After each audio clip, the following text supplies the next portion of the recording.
Welcome to Make Possible Bitesize, a weekly podcast brought to you by Permutive, championing change in publishing, advertising, and beyond. Each episode, we chat to an inspiring guest about their careers, their lives, and how they're making change possible. Let's bite right in. Hello, everyone. I'm Rico Rosa, Customer Success Manager at Permutive. Welcome to a special edition of Make Possible Bitesize. In celebration of Black History Month, today on the show, I'm joined by Kerel Cooper, CMO at LiveIntent, podcast host, board member, and advisor. What's up, Kerel? How you doing, Rico? Thanks for having me. Looking forward to this conversation. Thanks for joining me for this episode.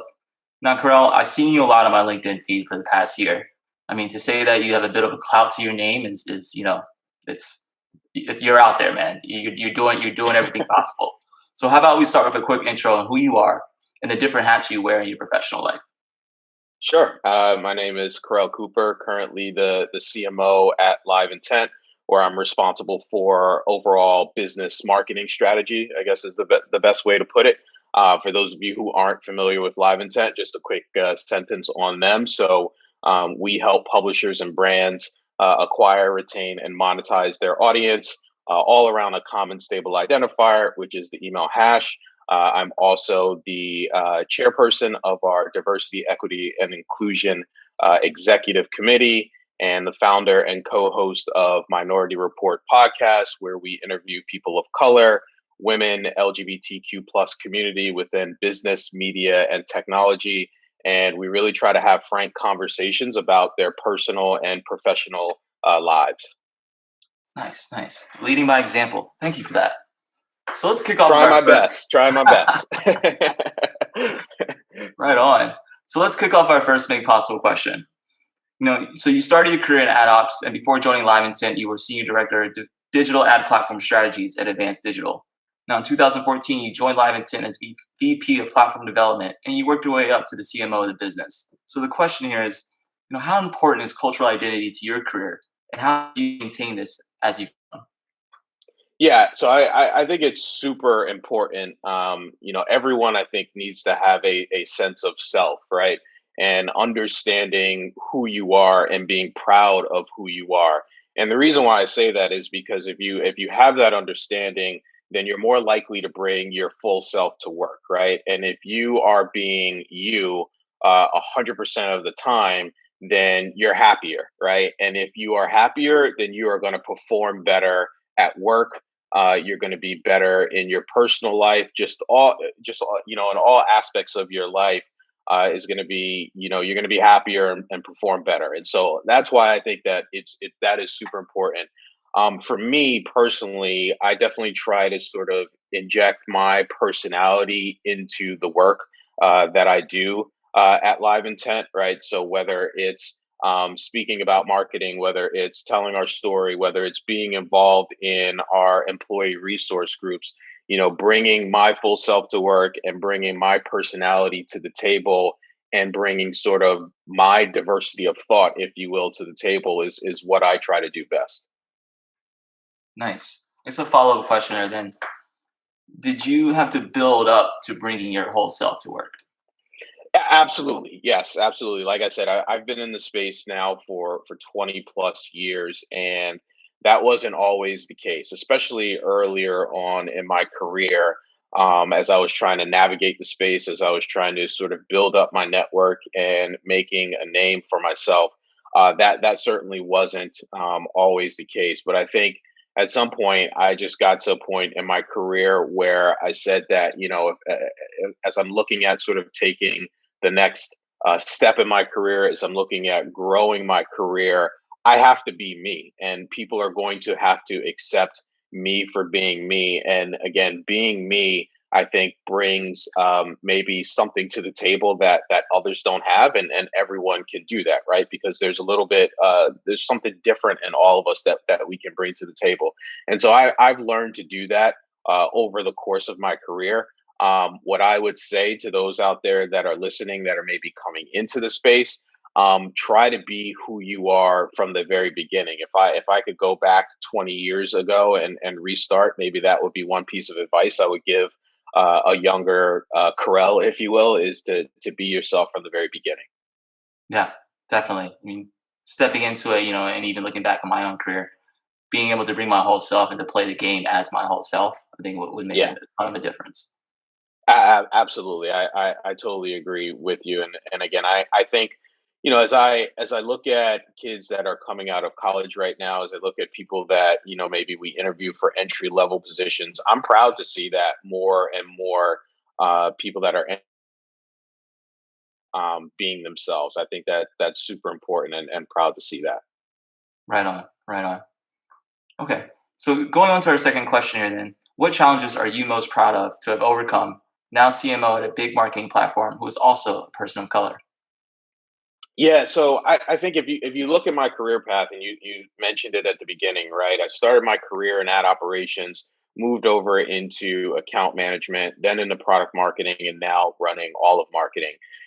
I've certainly have taken a sort of non-traditional path to the CMO position, if you will.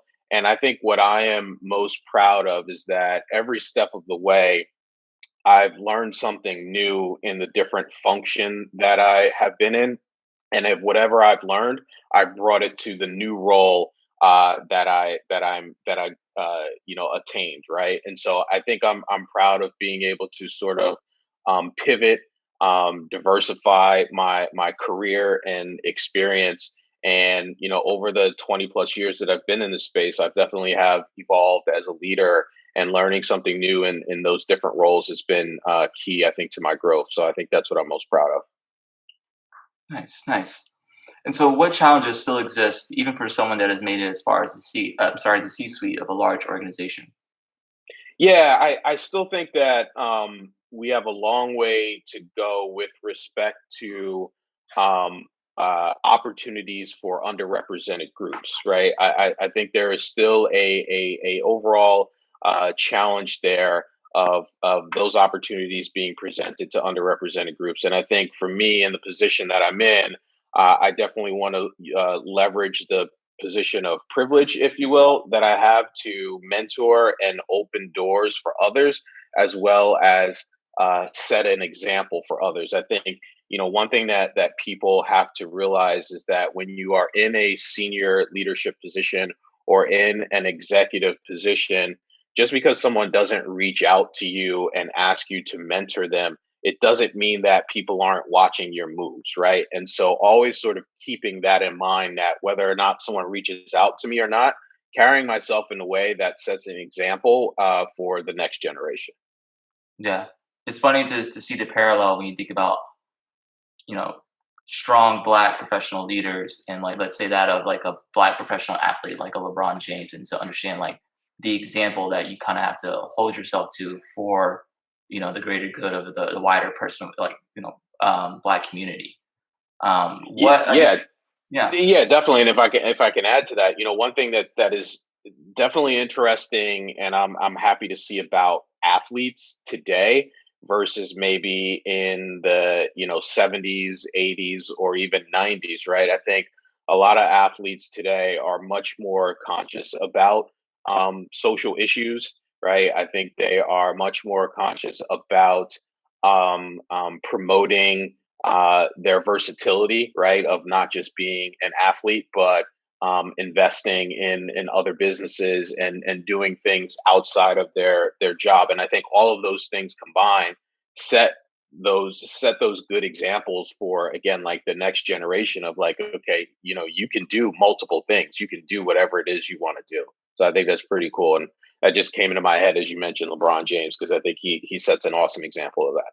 Yeah, absolutely. I mean, whether your platform is that of a CMO or that of a professional basketball player, no one's here to shut up and play. We can afford to shut up and play. Like we need to, be vocal, and we need to play well. Yep, Um, absolutely. what advice can you give to other fellow Black professionals, in terms of what they can do to help improve diversity in an industry like ours or in other professional industries? I think it's be bold and speak your truth, right? And be intentional about uplifting each other and opening doors for each other. I think that is super important, and really sort of pay attention to that aspect, right? Like we can all do something to help out someone else. We can all do something to point someone in the right direction. We can all do something to mentor someone. And I'm not speaking about it in terms of like a handout, right? Like, but open doors and give people the opportunity to walk through them, right? Present opportunities and give people the opportunity to prove why they're the right person for a job, a project, or an initiative. Right, right. Great, great. So, I mean, you've accomplished a lot of growth in the past 6 years. And so, my final question for today's Bite Size show is, what advice would you give to aspiring Black leadership professionals to help them achieve high level of growth in their career and wanting to make possible a success like yours? Yeah, so one piece of advice that someone gave me very early on in my career, which worked out well for me, that I want to pass on to others, is if you are up and coming in any industry, really, right, and you know where you want to be, you know that C-suite position you want to get, that project you want to take on, that leadership role that you want to have. Look to someone in the industry that currently already sits in that seat, and not that you are trying to unseat that person, because that's not the way to go about it, but look at that person and follow their career path, and look at the things that that person had to do to get to that position, and try to take bits and pieces from that individual to put into sort of your own game, and your own career development. I think that that was a piece of advice that I was given very early on that was very helpful, was to basically look at someone that's in the position that you want, model yourself after that person, or take some pieces from what that person did and incorporate that into your own game so you can grow your own career. I think that's super important. Nice, nice. Well, that's a great way to end there. Thanks for being a part of today's episode, Kerel. Hopefully, you enjoyed it. Yeah, definitely, Rico. Enjoyed the conversation. Right on, right on. Well, awesome. So that leaves me with thanking all the listeners and viewers for tuning in to this special episode of Make Possible Bite Size. We'll be back next week with another inspiring guest talking about what they do to champion change, think in exciting new ways, and always make a difference. Bye-bye.